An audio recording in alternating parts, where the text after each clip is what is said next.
विद्यार्थी मित्रो, आज आपण inventory model, deterministic inventory model यापैकी economical order quantity EOQ model for or purchase model आणि त्याच्याशी रिलेटेड ज्या काही कॉस्ट आहेत, डेफिनेशन आहेत, बेसिक टर्म्स आहेत, त्या बेसिक टर्म्स आपण आज शिकणार आहोत. आज जो आपण इन्व्हेंटरी मॉडेल हे युनिट मधील पहिलं लेक्चर घेत आहोत. हे unit BSc part 3 semester 6 paper number 3 आणि BCom सेमिस्टर 6 मधील applied component elements of operation research या पेपर मधील हे एक युनिट कॉमन युनिट आहे. इन्व्हेंटरी या शब्दाचा अर्थ काय तर कच्चा माल आणि त्याचे नियोजन आपल्याला प्रत्येक ठिकाणी म्हणजे एखादा होलसेल रिटेलर असेल किंवा मॅन्युफॅक्चरिंग युनिट असेल किंवा कंपनी असेल, ओके, सेक्टर असेल, तर अशा ठिकाणी कच्च्या मालाची किंवा डिमांड सप्लाय ज्या ठिकाणी डिमांड आणि सप्लाय याच्याशी रिलेटेड गोष्टी असतात त्यामध्ये ह्या इन्व्हेंटरी मॉडेलचा उपयोग होतो. तर इन्व्हेंटरी मॉडेलचा उपयोग कसा होतो तर इकॉनॉमिक ऑर्डर क्वांटिटी किंवा ऑप्टिमल ऑर्डर क्वांटिटी याद्वारे आपल्याला प्रत्येक होलसेल रिटेलर असेल किंवा मॅन्युफॅक्चरिंग सेक्टर असेल त्यांना सांगायचं आहे की किती आपण डिमांड जसं डिमांड असणार आहे, ओके, नंबर ऑफ युनिट्स जसे रिक्वायर्ड असणार आहे तेवढाच आपण ते नंबर ऑफ म्हणजे डिमांड सॅटिस्फाय होण्यासाठी जेवढे काही आपल्याला स्टॉक ठेवावा लागेल, स्टोरेज ठेवावं लागेल, तेवढ्याच कच्च्या मालाचं किंवा प्रोडक्टचं आपल्याला काय करायचं आहे, स्टोरेज आपल्याकडे ठेवायचं आहे, जेणेकरून त्या स्टोरेजशी रिलेटेड कॅरिंग कॉस्ट असेल किंवा सेटअप कॉस्ट असेल, शॉर्टेज कॉस्ट असेल, या सगळ्या गोष्टी काय होतील, मिनिमाइज होतील. तर हे सगळं जे आहे ते आपण या युनिट मधून शिकणार आहोत. या युनिट मध्ये जे इंट्रोडक्शन आहे, इंट्रोडक्टरी पार्ट, त्यामध्ये डेफिनेशन ऑफ इन्व्हेंटरी मॉडेल आपण पाहणार आहोत. त्याच्या अगोदर थोडीशी जिथे एक्झाम्पल्स की इन्व्हेंटरी किंवा प्रोडक्शन मॉडेल जिथे जिथे आपल्याला यूज करता येतील ते पाहू आपण. In our daily life, we observe that a small retailer knows roughly the demand of his customer in a month or a week, or accordingly places orders on a wholesaler to meet the demand of his customer. प्रत्येक जो wholesaler असतो किंवा retailer जो असतो तो काय करतो की त्याची डिमांड, ग्राहकांची डिमांड कन्सिडर करून प्रत्येक महिन्याला किंवा आठवड्याला त्याच्या गरजेनुसार होलसेलर कडून काय करत असतो, प्रोडक्ट्स घेत असतो. But this is not the case with the manager of big departmental store or big retailer, because the stocking in such cases depend upon various factors: demand, time of ordering, lag between orders and actual receipts, etc. So the real problem is to have compromise between overstocking and understocking. पण big बाजार, Reliance mall, वेगवेगळे central malls असतील तर यामध्ये ह्या गोष्टी होत नसतात की आठवड्याला किंवा महिन्याला प्रोडक्ट घेऊ शकत नाही आपण. त्यांना डेली प्रोडक्ट्स ची जी काही रिक्वायरमेंट आहे ती द्यावी लागते. ओके, सो अशा वेळी ओव्हरस्टॉकिंग आणि अंडरस्टॉकिंग जे आहे ते मॅनेज करणं खूप गरजेचं असतं. त्यावेळी आपल्याला इन्व्हेंटरी मॉडेलचा उपयोग होणार आहे. The study of such type of problems is known by terms material management or inventory control.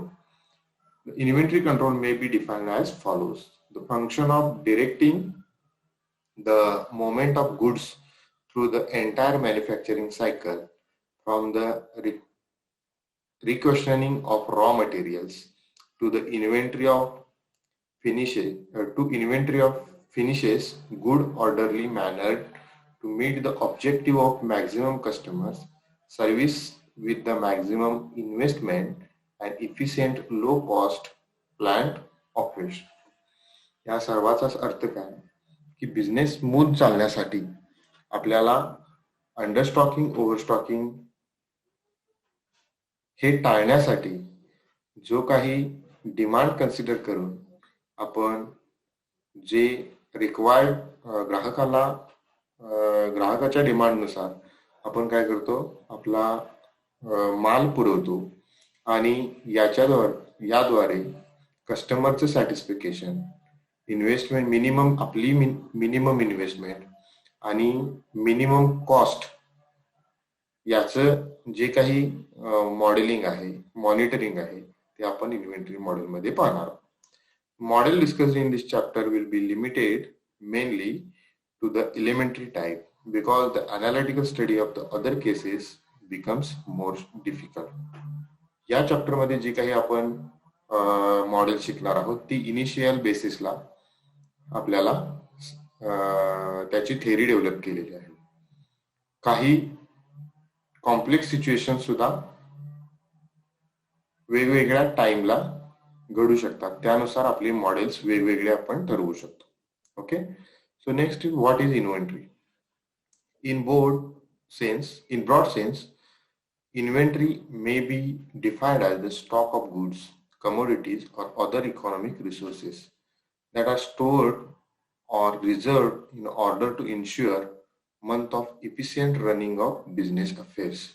Inventory म्हणजेच काय तर कच्चा माल की स्मूथ आणि efficient running of business affairs जो आहे किंवा गुड्स जे आहे स्टॉक ऑफ गुड्स म्हणजेच inventory. So stock of goods stock जो आहे स्टॉक आपल्याला काय करायचं आहे स्टॉक जो आहे तो इन कंट्रोल आपल्याला ठेवायचा. इन कंट्रोल म्हणजेच काय की कस्टमरची डिमांड जशी येईल तशी आपल्याला तिथं अवेलेबिलिटी असली पाहिजे. ओके, आणि त्यानुसार प्रत्येक कमोडिटीची अवेलेबिलिटी असली पाहिजे. त्यानुसार आपलं इकॉनॉमिक कॉस्ट जे आहे किंवा इकॉनॉमिक म्हणण्यापेक्षा कॉस्ट जे आहे त्या कॉस्ट सगळ्या काय होतील मिनिमाइज होतील आणि बिझनेस तुमचा काय होईल स्मूथली रन होईल. ओके, सो इन्व्हेंटरी और stock of goods may be kept in any of the following form. So raw material inventory म्हणजेच कच्चा मालाची stock. Okay, raw materials which are kept in stock for using the production of goods. एखाद्या production कंपनीमध्ये जर आपल्याला raw material लागत असेल तर ते रॉ मटेरियल त्यावेळी जेवढे युनिट्स आपण प्रोड्यूस करणार आहोत त्याच्याशी रिलेटेड रॉ मटेरियल अवेलेबल पाहिजे. Okay, so work in process inventory means semi-finished goods or goods in process which are stored during the production process.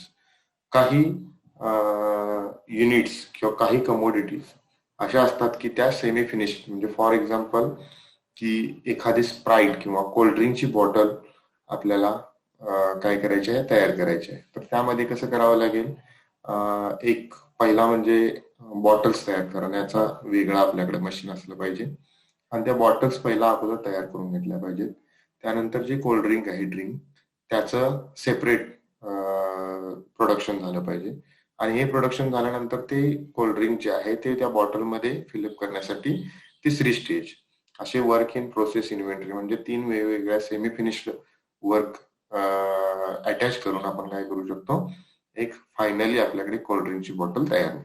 Okay, finished good inventory म्हणजे finished good awaiting shipment from the factory. Finished good inventory म्हणजेच काय की transportation जो आहे तर transportation मध्ये येणार आहे. यामध्ये जे फिनिश्ड तयार झालेला माल जो आहे तो तयार झालेला माल आपल्याला काय करायचा आहे फॅक्टरीमध्ये ठेवायचा आहे. ओके, आणि तो ठेवल्यानंतर ते ट्रान्सपोर्टेशनला द्यायचं. So other inventories also includes furniture machinery fixtures that is setup inventories. Okay, so direct inventories मध्ये आपण आता पाहणार आहोत.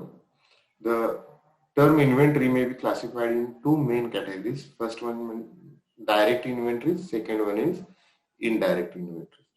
डायरेक्ट इन्व्हेंटरीज म्हणजेच काय?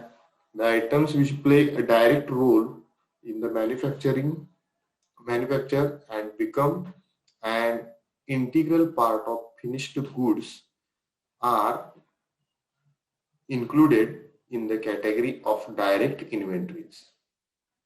Okay. So thus may further classified into 4 main groups. तर डायरेक्ट इन्व्हेंटरीज या 4 मेन ग्रुप मध्ये क्लासिफाय केलेले आहेत. पहिलं म्हणजे raw material inventories are provided for economical bulk purchasing to enable production rate changes, to provide production buffer against delay in transportation, for seasonal fluctuations. Raw material inventory काय provide करतात? तर हे 4 गोष्टी प्रोव्हाइड करतात. ओके, त्यापैकी पहिली for economical bulk purchasing to enable production rate changes, to provide production buffer against delay in transportation for seasonal fluctuation. त्यानंतर work in process inventories are provided. That work in process inventories to enable economical lot production, to cater the variety of products, to replacement of wastages, to maintain uniform production even if amount of sale may vary. Okay, आणि त्यानंतर finished goods inventories are provided for maintaining of self delivery to allow stabilization of the production level for sale promotions. आणि लास्टची जी आहे ती spare parts. Okay, indirect inventory मध्ये काय? Indirect inventories are included in those items which are necessary and required for manufacturing but do not become the component of finished production like oil, grease, lubricant, petrol, office material and so on. Okay, so these are the indirect inventories. तुम्ही फक्त एक लक्षात ठेवू शकता की indirect inventories, oil, grease, lubricant, petrol. Okay, it includes the items which are necessary required for manufacturing but do not become a component of finished production. म्हणजेच काय? Indirect inventories की असा माल की तो पर्टिक्युलर प्रोडक्ट फिनिश करण्यासाठी म्हणजे तयार करण्यासाठी मॅन्युफॅक्चर करण्यासाठी उपयोगी येईल पण तो प्रोडक्टचा पार्ट नसेल. Okay, then next of types of inventories. There are 1 2 3 4 5 types of inventories. First one is fluctuation inventories. Okay, fluctuation inventories. These have to be carried because sales and production time cannot be predicted accurately. Fluctuation inventories means म्हणजे काय? तर अशा inventories की त्यांचं cells आणि production time हा cannot be predicted accurately असतो. त्यावेळी फ्लक्च्युएशन इन्व्हेंटरीज होतात. त्यांना फ्लक्च्युएशन इन्व्हेंटरीज म्हणतात. In real life problem, there are fluctuations in the demand and lead times that affect the production of items. Such type of reserve stock or safety stock are called fluctuation inventories. Okay, reserve stock किंवा fluctuation reserve stock किंवा safety stock जो असतो त्याला आपण fluctuation inventories म्हणतो. त्यानंतर काय? Anticipation inventories. Anticipation inventories, these are built up in advance for the season of large sale, promotion or program or plan shutdown period. म्हणजेच काय? विंटर सीझन जर डोळ्यासमोर ठेवला तर आपल्याला वुलन क्लॉथ जे आहे त्यांचा स्टॉक जो आहे तो खूप अगोदर ठेवावा लागतो जेणेकरून विंटर सीझन मध्ये आपल्याला त्याचा डिमांड जर वाढला की ते आपल्याला तिथे शॉर्टेज अवेलेबल होणार नाही. ओके, सो त्या प्रकारच्या ज्या इन्व्हेंटरीज आहेत त्या म्हणजेच anticipation inventories.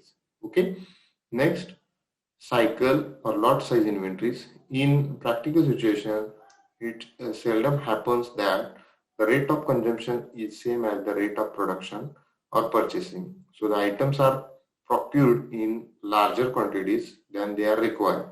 This result in a cycle or lot size inventories. Okay. Okay. म्हणजे जसं rate of consumption, rate of demand आणि सप्लाय याचा विचार करून ज्या इन्व्हेंटरीज आपण याचं प्रोडक्शन करतो त्याला आपण काय म्हणतो, इन्व्हेंटरीज, किंवा ज्या प्रोडक्टचं प्रोडक्शन करतो त्याला आपण काय म्हणतो, सायकल और lot size inventories. Transportation inventories, such inventories exist because of material are required to move from the one place to another. एका ठिकाणाहून दुसऱ्या ठिकाणी ट्रान्सपोर्ट करण्याच्या ज्या काही इन्व्हेंटरीज असतील किंवा त्याच्याशी रिलेटेड इन्व्हेंटरीज असतील त्याला आपण ट्रान्सपोर्टेशन इन्व्हेंटरीज म्हणतो. When the transportation time is long, the items under transport cannot be served to customer. These inventories exist solely because of the transportation time. Okay. For example, transportation time वर असणाऱ्या inventories मध्ये आपण पिझ्झाचं उदाहरण घेऊ शकतो. साधारणतः pizza जो असतो तो आपल्याला विदिन हाफ एन आवर किंवा 1 आवर आपल्याला काय करावं लागतं, ट्रान्सपोर्ट करावा लागतो. जर त्या टाइम मध्ये जर तो पिझ्झा जर का कस्टमर पर्यंत जर सर्व झाला नाही तर आपल्याला तो जो काही पिझ्झा असतो तो पिझ्झा काय करावा लागेल, तो जो काही त्याची काय म्हणतो एक्सपायरी जी आहे ती ठरवावी लागेल. ओके. सो त्याची एक्सपायरी जी आहे ती 1 आवर आपण कन्सिडर केली. सो 1 आवर मध्ये तिथे तो पिझ्झा गेला पाहिजे. ओके. अशा पद्धतीने आपण हे करू शकतो. Next to that, decoupling inventories. Such inventories are needed for meeting out the demands during the decoupling period of manufacturing or purchasing. Decoupling म्हणजे काय तर गरजेनुसार ओके डिमांड ची जे काही डिमांड पुरवले जाते, डिमांड नंबर ऑफ आयटम्स जे रिक्वायर्ड नंबर ऑफ आयटम्स जे पुरवले जातात त्याला आपण डिकपलिंग इन्व्हेंटरी म्हणतो. Okay. So next to that, ते इन्व्हेंटरी डिसिजन्स मध्ये वेगवेगळ्या प्रकारचे ट्री डायग्राम इथे दाखवलेली आहे. ती ट्री डायग्राम मी तुम्हाला नोट्स पाठवलेच आहेत, त्यासोबत ही या सुद्धा नोट्स आताच्या लेक्चर सुद्धा त्यामध्ये दिलेल्या आहेत. The manager must take 2 basic decisions in order to accomplish the functions of inventory. The decisions made for every item in the inventory are how much amount of an item should be ordered when the delivery of the item is to be replenished, and second one is when to replenish the inventory of that item.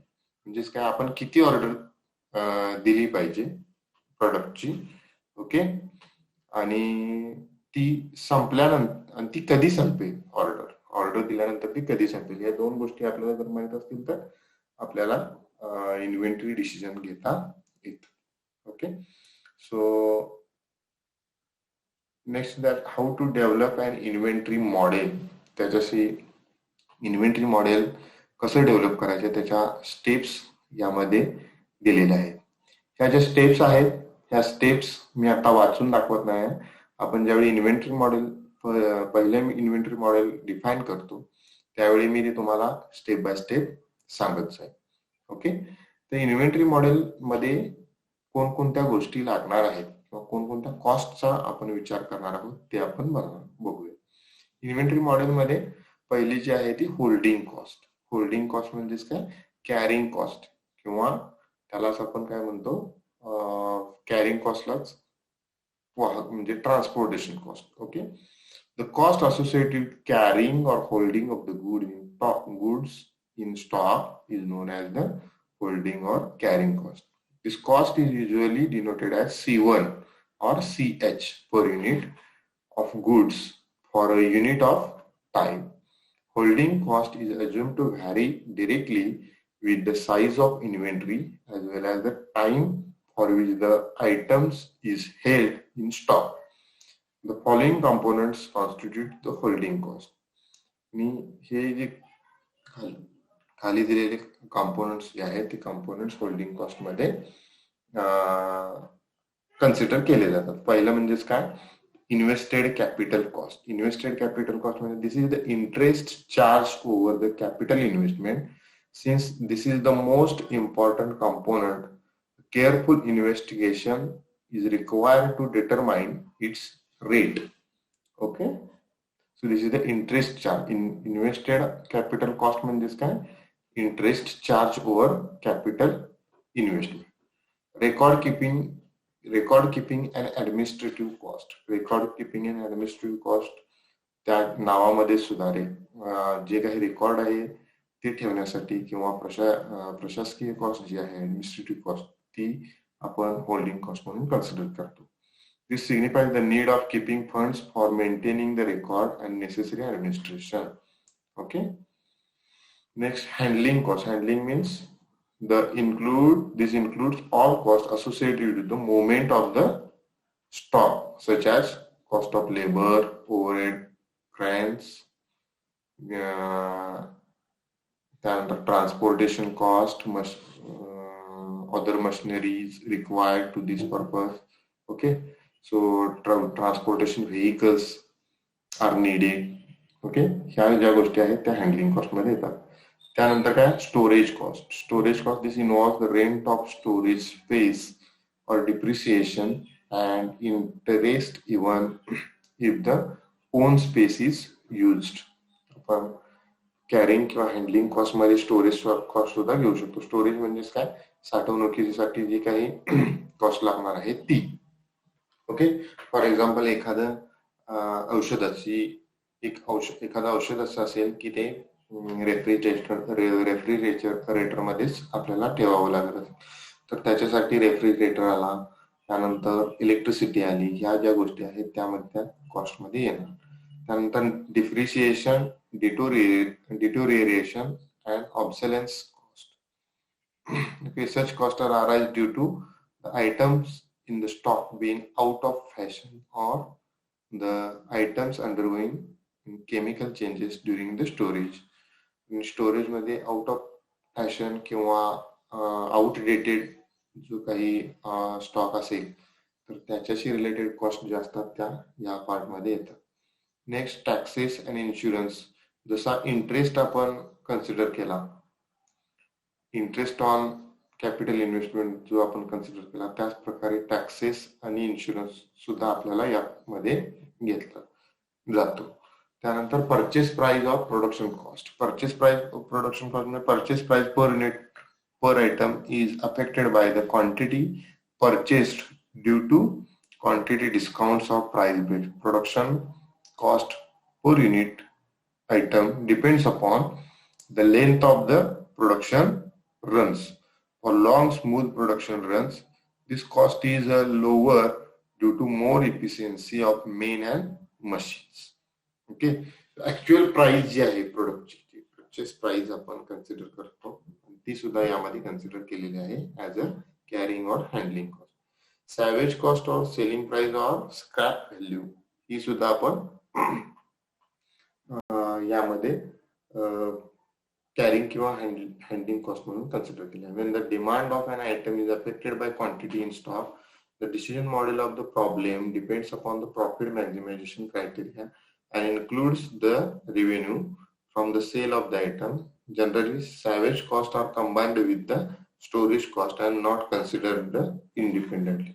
आणि salvage cost ही कशी असते की independently consider आपण करत नाही, ती storage किंवा carrying किंवा हँडलिंग कॉस्ट मध्येच आपण कन्सिडर करतो. ओके, त्यानंतर सेकंड जी आहे ती शॉर्टेज कॉस्ट म्हणजे स्टॉक आउट कॉस्ट म्हणजे penalty cost.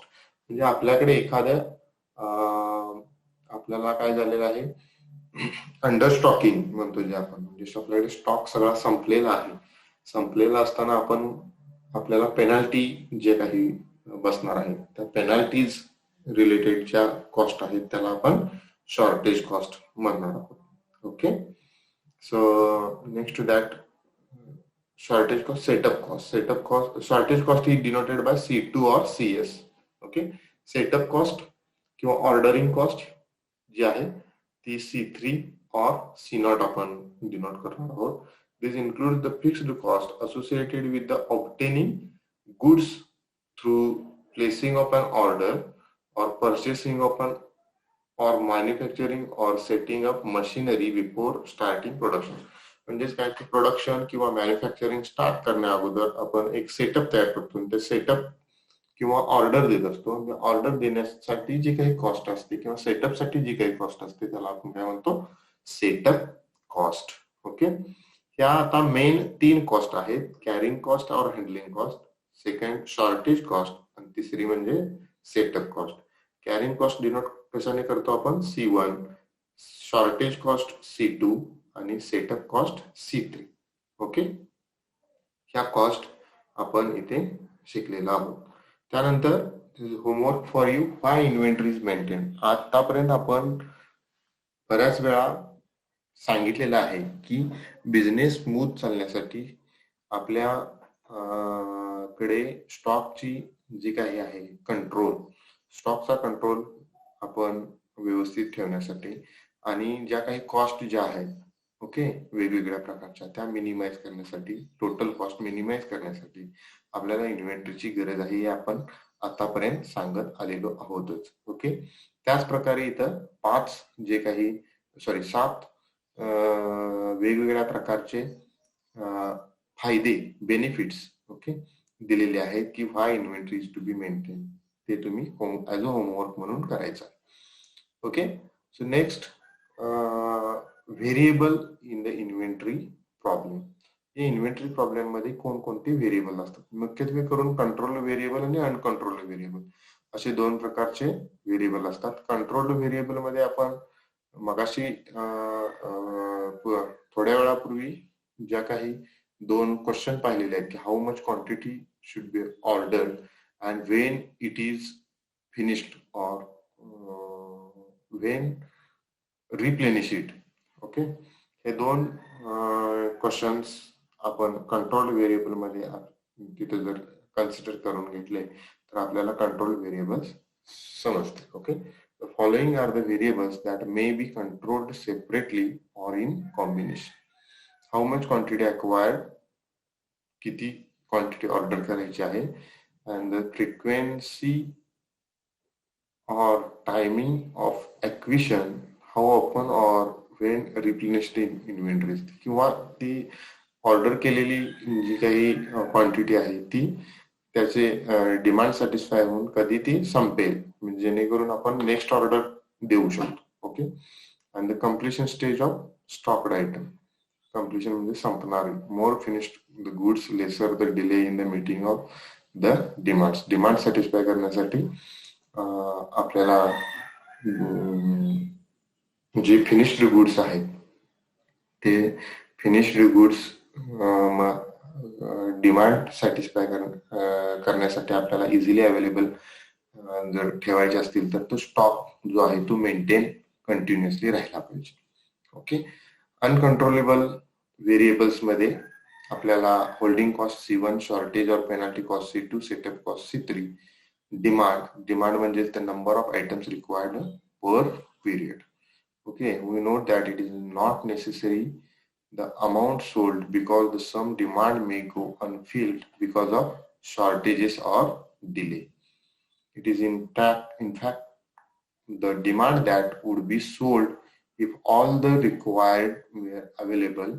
The demand pattern of items may be either deterministic or probability.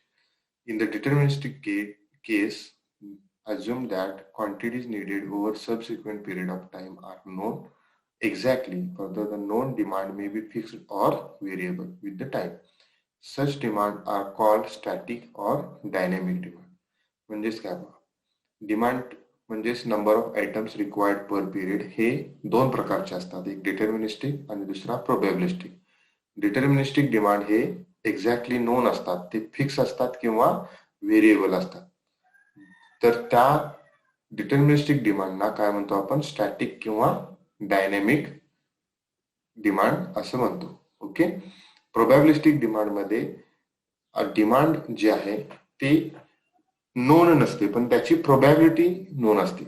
Probabilistic demand offers when the demand over certain period of time is not known with certainly but pattern can described by the known probability distribution. A probabilistic demand may be either stationary or non-stationary over the time. Probabilistic demand हे stationery असेल किंवा non stationery असेल. Okay. Lead time म्हणजे काय? The time between placing of order and arrival of stock. The lead time is known as it is not equal to 0, and if the demand is deterministic, all that one required to do order in advance by the amount of time equal to the lead time, while there is no need to order in advance if the lead time is 0. Lead time जो आहे तो lead time म्हणजेच काय की placing of order आणि receiving of order मधला time, आणि तो जर 0 असेल तर आपल्याला काय करू शकतो की ऑर्डर प्लेस झाल्या नंतर, ऑर्डर रिसीव्ह झाल्यानंतर आपण ऑर्डर देऊ शकतो, म्हणजे विदिन सेकंद आपल्याला ती मिळेल. ओके. पण लीड टाइम जर नॉट 0 असेल तर आपल्याला काय करावं लागेल? ऑर्डर संपायच्या अगोदरच, ऑर्डर अराईव्ह व्हायच्या अगोदरच नेक्स्ट ऑर्डर दिली पाहिजे. Okay. So these are the lead time. Amount delivered or supply of goods. Amount delivered or supply of goods म्हणजेच काय की सप्लाय जो आहे तो, supply of goods may be instantaneous or spread over a period of time. Instantaneous supply जर असेल तर त्यामध्ये लीड टाइम तुमचा 0 असणार आहे. Period of time, over period of time supply जर असेल तर त्यामध्ये लीड टाइम तुमचा 0 नसणार आहे. Okay. So these are the cases. Classification of characteristics of inventory system. त्याचे क्लासिफिकेशन्स इथे दिलेले आहेत. Holding cost C1, shortage cost C2, setup cost per cycle. Okay. So क्लासिफिकेशनची टाईप इथं दिलेली आहे, काय बघायची एवढी. सो लिस्ट ऑफ सिम्बॉल्स याच्या अगोदर पण सांगितलेले आहेत. C1 म्हणजे होल्डिंग कॉस्ट, C2 म्हणजे शॉर्टेज कॉस्ट, C3 म्हणजे सेटअप कॉस्ट, R म्हणजे डिमांड, K म्हणजे प्रोडक्शन रेट, T म्हणजे शेड्यूलिंग टाइम, TP म्हणजे prescribed scheduling time period, X म्हणजे demand during prescribed period, Y म्हणजे demand during lead time, L with probability GX, Z म्हणजे order level, D म्हणजे total demand और annual demand, Q म्हणजे quantity already present in the beginning, L म्हणजे lead time, Fx म्हणजे probability density function. This is again classification of inventory model. Classification of inventory model consists of elementary inventory model, quantity discount, price break model, or model with restriction and others. Elementary inventory model मध्ये आपण deterministic, known demand, probabilistic, stochastic demand, or demand is known, not known आपण इथे consider करणार आहोत. Deterministic मध्ये परत static demand models, dynamic demand models. Static demand मध्ये no shortage, with shortage. Dynamic मध्ये estimate maximum lead time and normal lead time rate is uniform. Fixed order quantity, periodic review system हे dynamic मध्ये येणार आहे आपल्याला. आणि आपल्या syllabus मध्ये जी काही मॉडेल आहेत ती मॉडेल आहेत with model 1 with no shortage, model 2 with shortages, model 3 multi items. Okay. With no shortage मध्ये demand rate R is uniform, production rate is infinite, demand rate not uniform but total demand D is prescribed over time T, production rate is infinite, demand rate R is uniform, production rate K is finite. ह्या ज्या गोष्टी आहेत ते no shortage आणि with shortage मध्ये आपण शिकणार आहोत. पहिलं डिटर्मिनिस्टिक एलिमेंटरी इन्व्हेंटरी मॉडेल मध्ये आपण कन्सेप्ट ऑफ ॲव्हरेज इन्व्हेंटरी जी आहे ती कन्सेप्ट पाहणार आहोत. यामध्ये first, developing the economic lot size inventory model. The following assumptions must be made regarding the purchase of single item of inventory. Firstly, demand for an item is at constant rate and is known as the decision maker in advance. म्हणजे demand आपल्याला काय पाहिजे? Constant पाहिजे आणि ती non पाहिजे. Okay. For decision maker. Secondly, the lead time which is elapsed time between the placement of the order and receiving of order is the time required for acquiring item is also known and to lead time जो आहे तो known पाहिजे. Okay. So although the above two assumptions are rarely valid for the inventory problem in the business world, they do allows us to develop a simple model into which more realistic complicating factors can be introduced. म्हणजे real life मध्ये ही दोन assumption satisfy होतीलच असं काही नाही, ते वेगळे असू शकतात. त्या वेगवेगळ्या अजम्पशन्स कन्सिडर करून किंवा त्या सिच्युएशन्स कन्सिडर करून आपण वेगवेगळ्या प्रकारचे मॉडेल्स काय करू शकतो, डेव्हलप करू शकतो. Okay, so let Q be the order